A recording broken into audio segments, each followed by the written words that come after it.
Aditya M Scindia संचार मंत्री और उत्तर पूर्वी क्षेत्र विकास मंत्री, श्री भूपेंद्र यादव पर्यावरण, वन और जलवायु परिवर्तन मंत्री,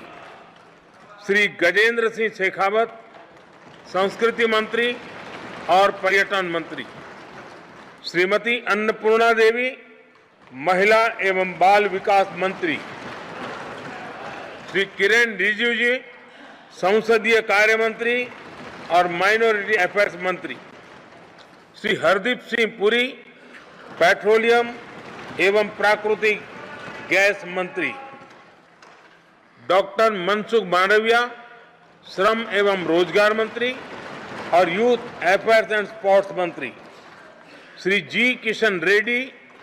कोयला मंत्री और खान मंत्री, Shri Chirag Paswan food processing industries मंत्री, श्री सी.आर. पाटिल जल शक्ति मंत्री, राज्य मंत्री स्वतंत्र प्रभार, Shri Rao Inderjit Singh statistics and programme implementation मंत्रालय के राज्य मंत्री स्वतंत्र प्रभार, योजना मंत्रालय के राज्य मंत्री स्वतंत्र प्रभार और संस्कृति मंत्रालय में राज्य मंत्री, doctor Jitendra Singh science and technology मंत्रालय के राज्य मंत्री स्वतंत्र प्रभार, अर्थ साइंस मंत्रालय के राज्य मंत्री स्वतंत्र प्रभार, प्रधानमंत्री कार्यालय में राज्य मंत्री, कार्मिक लोक शिकायत और पेंशन मंत्रालय में राज्य मंत्री, परमाणु ऊर्जा विभाग में राज्य मंत्री और अंतरिक्ष विभाग में राज्य मंत्री, श्री अर्जुन राम मेघवाल विधि और न्याय मंत्रालय के राज्य मंत्री स्वतंत्र प्रभार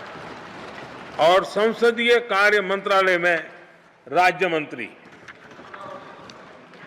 श्री जाधव प्रतापराव गणपतराव आयुष मंत्रालय के राज्य मंत्री स्वतंत्र प्रभार और हेल्थ एंड फैमिली वेलफेयर मंत्रालय में राज्य मंत्री, Shri Jayant Chaudhary skill development and entrepreneurship मंत्रालय के राज्य मंत्री स्वतंत्र प्रभार और शिक्षा मंत्रालय में राज्य मंत्री,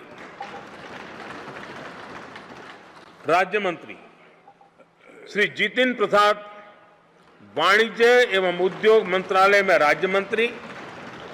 और इलेक्ट्रॉनिक्स एंड इंफॉर्मेशन टेक्नोलॉजी मंत्रालय में राज्य मंत्री, श्री श्रीपद यशो नाइक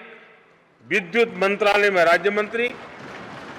और न्यू एंड रिन्यूएबल एनर्जी मंत्रालय में राज्य मंत्री, श्री पंकज चौधरी वित्त मंत्रालय में राज्य मंत्री, श्री कृष्णपाल सहकारिता मंत्रालय में राज्य मंत्री, Shri Ramdas Athawale social justice and empowerment मंत्रालय में राज्य मंत्री, श्री रामनाथ ठाकुर कृषि एवं किसान कल्याण मंत्रालय में राज्य मंत्री, श्री नित्यानंद राय गृह मंत्रालय में राज्य मंत्री, Shrimati Anupriya Patel health and family welfare मंत्रालय में राज्य मंत्री और केमिकल्स एंड फर्टिलाइजर्स मंत्रालय में राज्य मंत्री, श्री वी सोमन्ना जल शक्ति मंत्रालय में राज्य मंत्री और रेल मंत्रालय में राज्य मंत्री, डॉक्टर चंद्रशेखर पेम्मासानी ग्रामीण विकास मंत्रालय में राज्य मंत्री और संचार मंत्रालय में राज्य मंत्री, प्रोफेसर एस.पी. सिंह बघेल मत्स्य पालन, पशुपालन और डेयरी मंत्रालय में राज्य मंत्री और पंचायती राज मंत्रालय में राज्य मंत्री, Sushri Shobha Karandlaje micro small and medium enterprises मंत्रालय के राज्य मंत्री और श्रम एवं रोजगार मंत्रालय में राज्य मंत्री, श्री कीर्तिवर्धन सिंह पर्यावरण, वन और जलवायु परिवर्तन मंत्रालय में राज्य मंत्री और विदेश मंत्रालय में राज्य मंत्री, Shri BL Verma, consumer affairs, food and public distribution मंत्रालय में राज्य मंत्री और सोशल जस्टिस एंड एम्पावरमेंट मंत्रालय में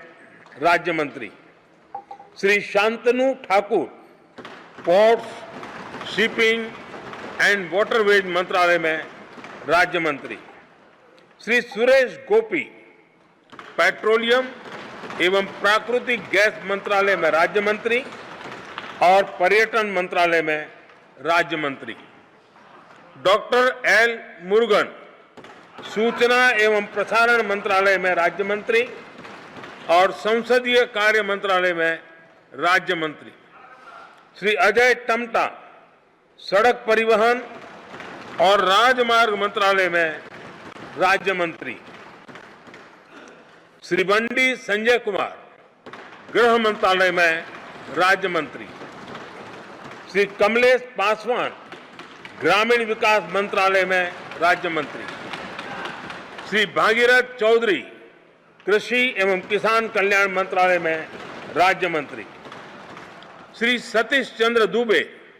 कोयला मंत्रालय में राज्य मंत्री और खान मंत्रालय में राज्य मंत्री, श्री संजय सेठ, रक्षा मंत्रालय में राज्य मंत्री, Shri Ravneet Singh, food processing industries मंत्रालय में राज्य मंत्री और रेल मंत्रालय में राज्य मंत्री, श्री दुर्गादास उइके, जनजातीय कार्य मंत्रालय में राज्य मंत्री, Shrimati Raksha Nikhil Khadse, youth affairs and sports मंत्रालय में राज्य मंत्री, श्री सुकांत मजूमदार, शिक्षा मंत्रालय में राज्य मंत्री और उत्तर पूर्वी क्षेत्र विकास मंत्रालय में राज्य मंत्री, श्रीमती सावित्री ठाकुर, महिला एवं बाल विकास मंत्रालय में राज्य मंत्री, Shri Tokhan Sahu, housing and urban affairs मंत्रालय में राज्य मंत्री, श्री राजभूषण चौधरी, जल शक्ति मंत्रालय में राज्य मंत्री, श्री भूपति राजू श्रीनिवास वर्मा, हैवी इंडस्ट्रीज मंत्रालय में राज्य मंत्री और इस्पात मंत्रालय में राज्य मंत्री, श्री हर्ष मल्होत्रा, कॉरपोरेट कार्य मंत्रालय में राज्य मंत्री और सड़क परिवहन और राजमार्ग मंत्रालय में राज्य मंत्री, Shrimati Nimuben Jayantibhai Bambhaniya, consumer affairs, food and public distribution मंत्रालय में राज्य मंत्री, श्री मुरलीधर मोहोल, सहकारिता मंत्रालय में राज्य मंत्री और सिविल एविएशन मंत्रालय में राज्य मंत्री, श्री जॉर्ज कुरियन, माइनॉरिटी अफेयर्स मंत्रालय में राज्य मंत्री और मत्स्य पालन, पशुपालन और डेयरी मंत्रालय में राज्य मंत्री, श्री पवित्र मार्गेरिटा, विदेश मंत्रालय में राज्य मंत्री और वस्त्र मंत्रालय में राज्य मंत्री। धन्यवाद।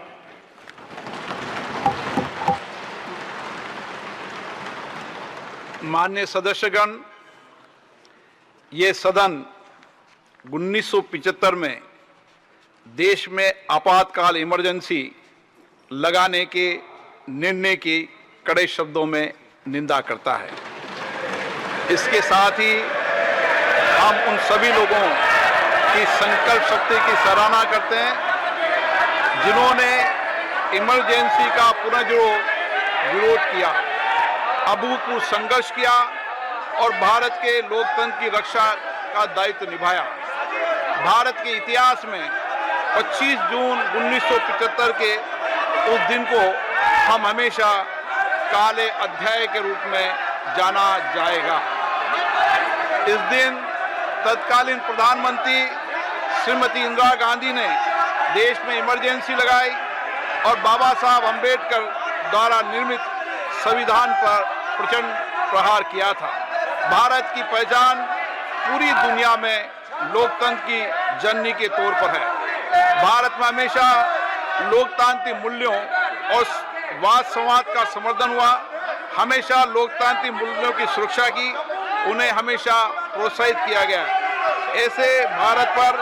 श्रीमती इंदिरा गांधी द्वारा तानाशाही थोप दी गई, भारत के लोकतांत्रिक मूल्यों को कुचला गया और अभिव्यक्ति की आज़ादी का गला घोटा गया। इमरजेंसी के दौरान भारत के नागरिकों के अधिकार नष्ट कर दिए गए, नागरिकों से उनकी आज़ादी छीन ली गई। ये वह दौर था जब विपक्षी नेताओं को जेल में बंद कर दिया गया, पूरे देश को जेल खाना बना दिया गया। तब की तानाशाही सरकार ने मीडिया पर अनेक पाबंदियां लगा दी गई थी, न्यायपालिका की स्वतंत्रता पर अंकुश लगा दिया गया था। इमरजेंसी का वह समय हमारे देश के इतिहास में अन्याय काल का एक काला खंड था। आपातकाल इमरजेंसी लगाने के बाद उस समय कांग्रेस सरकार ने कई ऐसे निर्णय किए जिन्होंने हमारे संविधान की भावनाओं को कुचलने का काम किया। पूर्व और निर्दयी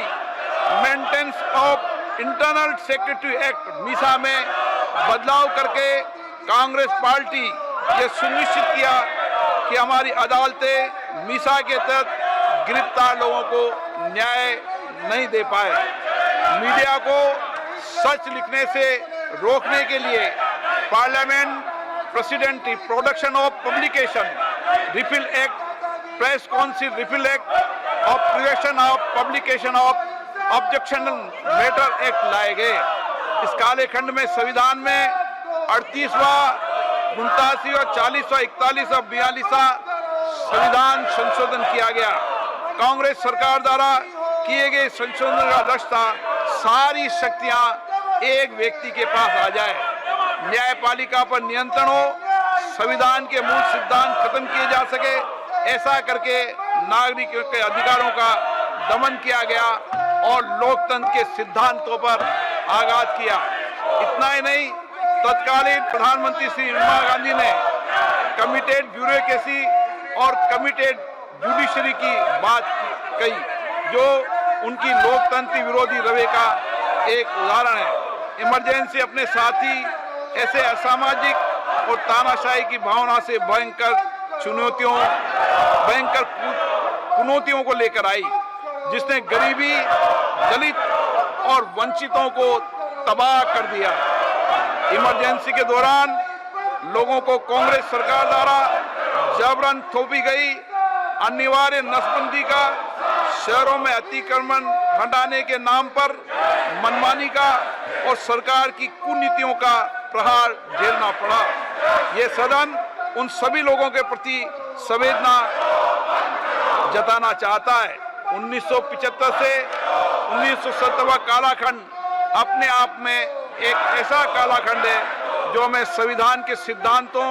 संघीय ढांचे और न्यायिक स्वतंत्रता के महत्व को याद दिलाता है। ये कालखंड हमें याद दिलाता है कैसे उस समय हम सभी पर हमला किया गया, क्योंकि जिनकी रक्षा आवश्यक है। ऐसे समय में जब आपातकालीन इमरजेंसी के 50वें वर्ष में हम प्रवेश कर रहे हैं, ये 18वीं लोकसभा बाबा साहब अम्बेडकर द्वारा निर्मित संविधान को बनाए रखने, इसकी रक्षा करने और इसे सुरक्षित रखने की अपनी प्रतिबद्धता को दोहराती है। हम भारत में लोकतंत्र के सिद्धांत, देश में कानून का शासन और शक्तियों का विकेंद्रीकरण अक्षुण्ण रखने के लिए प्रतिबद्ध हैं। हम संवैधानिक संस्थाओं में भारत के लोगों की आस्था और उनके अभूतपूर्व संघर्ष, जिनके कारण इमरजेंसी का अंत हुआ और एक बार फिर संवैधानिक शासन की स्थापना हुई, उनकी सराहना करते हैं। 1975 में आज 26 जून के दिन ही देश इमरजेंसी की कूट सच्चाइयों का सामना करते हुए उठा था। 1975 में आज के दिन कैबिनेट ने इमरजेंसी का पोस्ट फैक्टो रेक्टिफिकेशन किया था, इस तानाशाही और असंवैधानिक निर्णय पर मोहर लगाई थी। इसलिए हमारी संसदीय प्रणाली अनगिनत बलिदानों के बाद मिली दूसरी आज़ादी के प्रति अपनी प्रतिबद्धता को दोहराने के लिए आज के प्रस्ताव किया जाना आवश्यक है। अब हम ये जानते हैं कि हमारी युवा पीढ़ी लोकतंत्र के इस काले अध्याय के बारे में जरूर जानना चाहिए। इमरजेंसी के दौरान गैर कानूनी गिरफ्तारियां, सरकारी प्रताड़ना के चलते अनगिनत लोगों को यातनाएं सहनी पड़ी थी। उनके परिवार उनको असमित कष्ट उठाना पड़ा था। इमरजेंसी ने भारत के कितने नागरिकों का जीवन तबाह कर दिया था, कितने लोगों की मृत्यु हो गई थी। इमरजेंसी के इस काले खंड में कांग्रेस की तानाशाह सरकार के हाथों अपनी जान गंवाने वाले भारत के ऐसे कर्तव्यनिष्ठ और देश में प्रेम करने वाले नागरिकों की स्मृति में हम सब 2 मिनट का मौन रखते हैं।